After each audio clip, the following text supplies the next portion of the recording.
What's going on, you guys? Theo here with the big review, back yet again with another King of Fighters Allstar video, and today we are going to be going into the Akane Dice Game and doing a deep dive on which modes are the best for farming. So before we get into all of that, make sure you smash that like button and subscribe. So let's go ahead and get into this guy. So first things first here, we're going to go to Epic Quest, and we're going to have two different things we're going to look at in Epic Quest. We're going to be taking a look at a basic story mission, which you'll see here, which these can be cleared very quickly depending on which one you choose.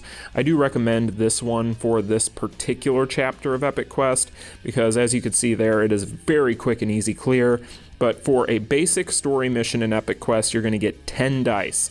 So again, all of these are going to be random drops. You're not guaranteed necessarily that you are going to be getting dice whenever you run these, but for those of you who are looking for the best bang for your buck, because I'm sure a lot of people out there don't have as much AP stored up as I always have, so if you are running a little bit low after this collaboration, then these will be some of the best options for you. Let me waste my AP. That way you don't have to waste yours. But these are going to be the boss chapters that you use your tickets for, that you get for doing specific missions in Epic Quest. If you guys haven't seen my guide on how to farm capsules, make sure you check that out. It should be in my guide section of my playlists. But as you'll see here, these can be quick if you are a veteran. However, if you're somebody who is not a vet to Epic Quest, then you may take a little bit of time on these, but you are guaranteed capsule drops when you use these ticket ones. But as you'll see there, 30 dice, 3 times the amount of a normal story mission. And really with Epic Quest, you'd want to do this in order to farm up your buffs. So if you're new to Epic Quest or new to the game in general, this is a good time to farm that up, and if you can get through that first stage, or at least any of these stages that are quick clears, then it is actually going to be worth your time. So next up, we're going to take a look at story mission, and I always recommend the Opposites Attract story mission. I know I've recommended this to you guys in the past for all of the other world drop events, and nothing really changes with this one in my opinion. Now, I do feel like story mission, and we're going to talk a little bit later about different reasons why I believe story mission is probably the best way to go. So spoiler alert, this is probably in my opinion going to be what I would recommend overall, but the reasons Opposites Attract is so nice for this is it's an easy, quick clear. So as you'll see there, you just have the one fight with Kula. There's no waves or anything like that you need to worry about. You just go in, take her down, use a red fighter, and you'll get yourself 10 dice if you are lucky enough. Again, all of these are random drops, but so 10 dice is going to be what you get for story missions. So my recommendation is always the same with this kind of stuff. You know, set your game up to where you have 99 runs that you can do like overnight or something like that, and just let it go. And then by the time you come back to it in the morning, you'll probably have a really nice stash. So next up, we're going to take a look at the Advent Dungeon. Now, the only downside here is a lot of these are going to be limited as far as how many runs a day you can do. I am going to skip ticket through most of these, just so that way this isn't a 20-30 minute long guide. But as you'll see here, this is going to be the Hollow Element Advent Dungeon. We're going to go ahead and skip through 5 of these and see what we get. And it looks like 60 dice total. So basically for these have a really nice drop rate. So you get 60 dice for these. Very nice. Make sure you're doing these every day, but typically you should be doing this kind of stuff as part of your dailies every day anyway.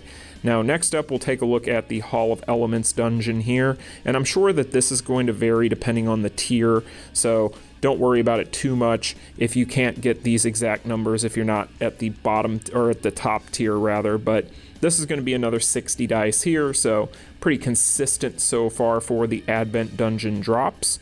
Next up, we'll take a look at, let's go ahead and try this guy here. So this is going to be kind of your easier Advent Dungeon. I know for some new people this might be a little bit more difficult, but typically this Yashiro isn't too bad. He's one of those characters beginning kind of early on that you'll just want to dodge around his skills and things and you'll be fine. I can remember that far back from when I was new at least. Looks like 40 dice for this guy, and we only had 1 drop from those runs, but that's okay. So 40 dice is what you get from these guys. So next up, let's go ahead and take a look at, you know what, let's go ahead and take a look at Mechagonets here. So for those of you who are new to the game, you may have issues passing through this. I know that for a lot of new players, this isn't something that a lot of you can do. but for those of us who are veterans, this is typically part of our dailies, although I've kind of gotten away from it ever since I've gotten enough of the drops for the card sets and really don't have any use for them anymore. But let's go ahead and bully Mr. Mechagonitz around here, and then we will see how many dice that we get from this guy, since you can't skip ticket this. And I really do feel like this is one of those modes that definitely is in dire need of skip tickets as an option.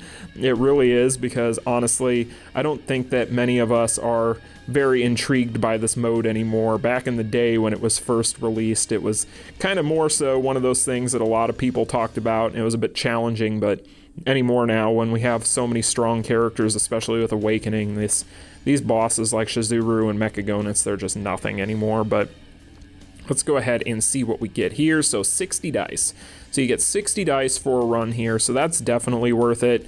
For those of you who are capable of doing so, make sure that you run this 3 times a day. I'm only going to do the one here in this video because, well, again, don't want this to be a 30-minute long video, but I think that pretty much covers all those. Long story short, make sure that you're doing those as part of your dailies every day.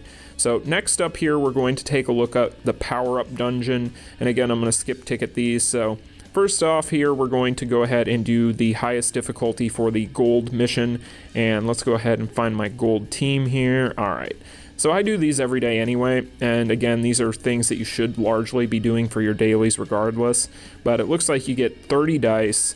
I wonder, let's go ahead, we're going to take a look at a different difficulty of this same dungeon here and see if there's any change in what the drop is. So let's go ahead and do Lunatic real quick, just for science, and see if there's any difference. So we had 30 dice from the last one, so there is. You get 20 dice. So it looks like depending on what tier you're able to do here, you're going to get fewer and fewer dice. So this one here, I would just recommend doing as your dailies, but probably not something you're going to necessarily farm as a new player. However, us veterans, a 30 dice drop is actually pretty good. So not too shabby there. I'm going to need to burn some more AP here. Better me than you guys, right? This is why I do this kind of stuff for science. So this is 30 again. So I bet you these are going to end up being pretty consistent. We're just going to do this for science's sake, like I've said, because that way we can kind of at least, yep, there you go, 20 dice. So I bet you all of these are going to be identical as far as how these drops scale. So that's good information to know, guys. If you go to farm these, that's pretty much what you're going to be looking at. So definitely keep in mind that if you don't have these higher tiers unlocked or you can't get through them, yeah, see, 30 dice again. So these are going to be consistent. So if you can't get through all these are probably not going to be very beneficial towards you. And at that point, I'd recommend just bouncing back to story mode. But honestly, for those of you who are capable, might make a little bit of sense. So if you need some of those items there. But let's go ahead, this ought to be an interesting one. Let's go ahead and do the battle card dungeon and see what this gives. Now, I am going to do the highest tiers, but I bet you this one scales as well. So that's 30. Okay, so let's go ahead. We'll do the second to last one, tier 6 here, and see what this gives us. Let's see. Did we gain? Oh, yeah, we did. Oh, so that still gives 30. Okay. So this is also not a bad option as well, it looks like. So 30 dice there, not too shabby. Again, this though would take quite a while to do runs through. If you're doing overnights, it might make sense though, because you're not sitting there babysitting it anyway. So not too bad. I guess we can go ahead and do this dungeon too, just to check what we get here. So let's go ahead, we'll skip ticket through this, and what do we get?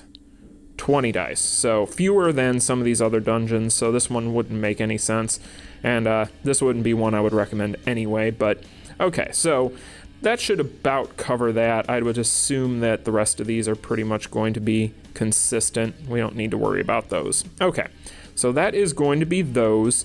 So overall, what are going to be the takeaways here, and what is my overall recommendation? So at this point, now that we've kind of tested all this, my recommendation is going to be story missions.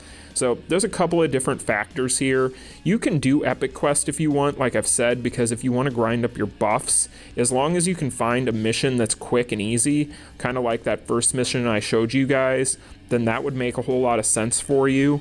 However, honestly, for getting through these as quick and easy as possible, I would recommend the Opposites Attract over here. So it's going to be in Chapter 8. But basically, as you'll see here, if you do the expert run, like we've said, it's a quick, easy run. You'll get your 10 dice, hopefully, if you get lucky enough with your random drops, and it makes it pretty easy. However, there's one other point that I suppose you could take a look at here, and I guess I'll bring up to you guys, because it is something that you can kind of kill two birds with one stone with in story missions. But if you go to your affinity, for those of you who are new, this should be a good tip.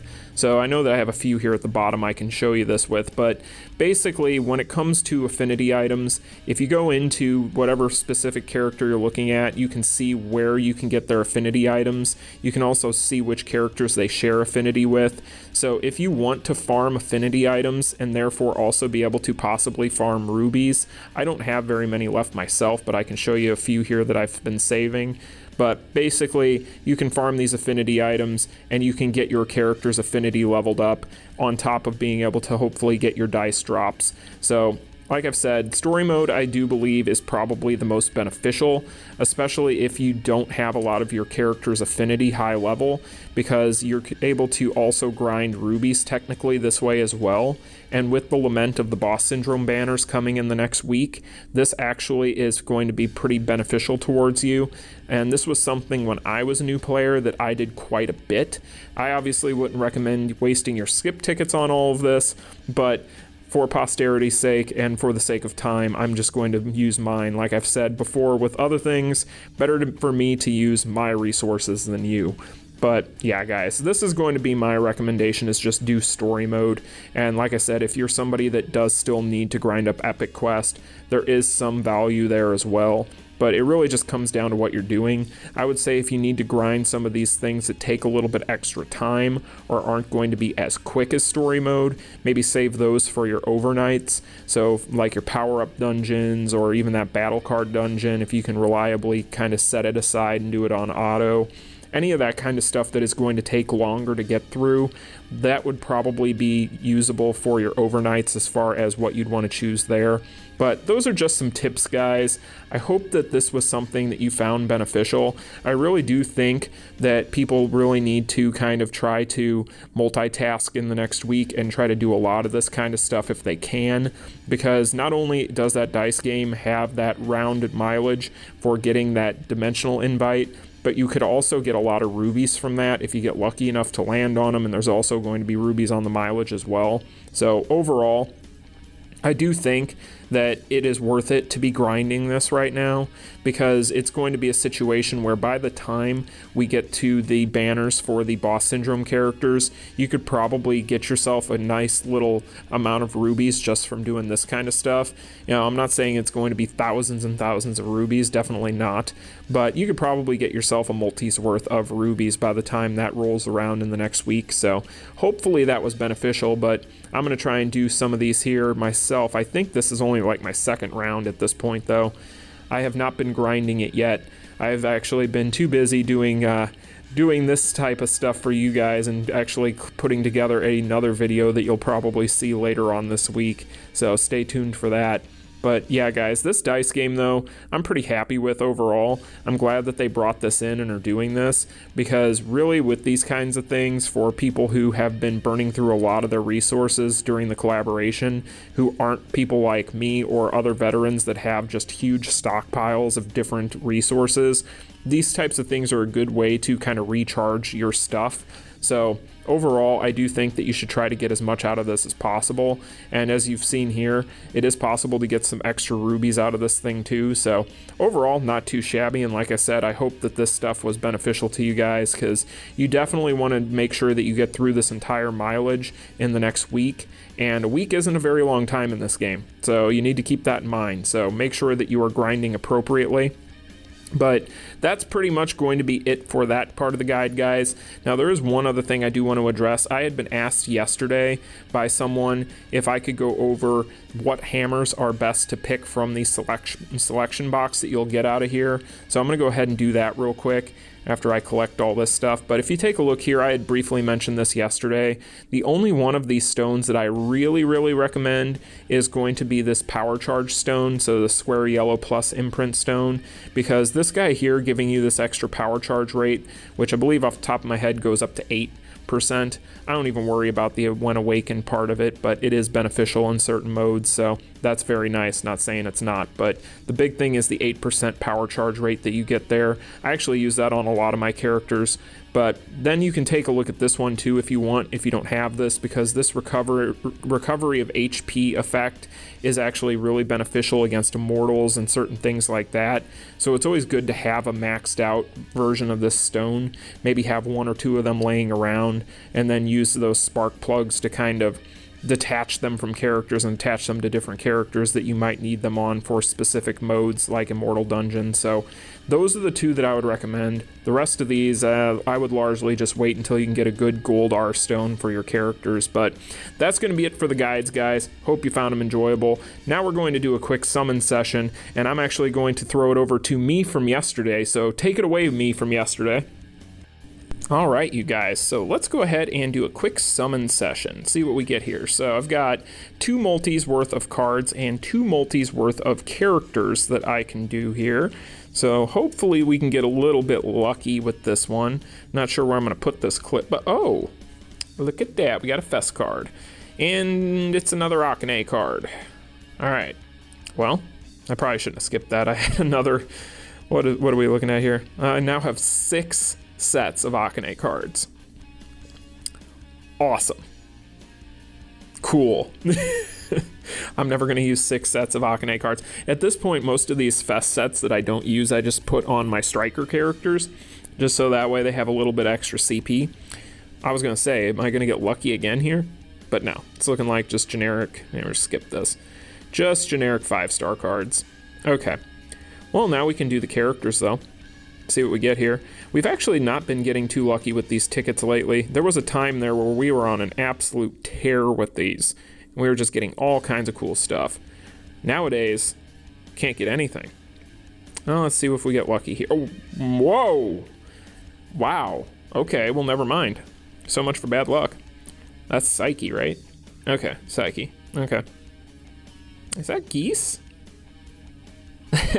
Okay, cool. Well, mine's A5, but sure. I'll take any memories I can right now. I'll take any memories I can right now because I'm still needing to make dimensional invites. I'm still working on building up King.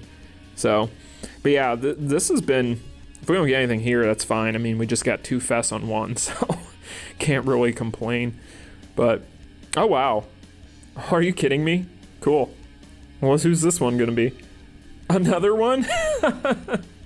Okay. Wow. What are the odds, right? I haven't pulled her in forever either. Well, there's that. Alrighty, well, I guess that is going to be the video for today, guys. I hope you all enjoyed it. Wow, I'm still kind of in shock by that. That's crazy. Alright, well, anyway, guys, hope you enjoyed the video. Like, share, and subscribe. I will see you guys in the next one. Enjoy the new outro. You all take care. Peace.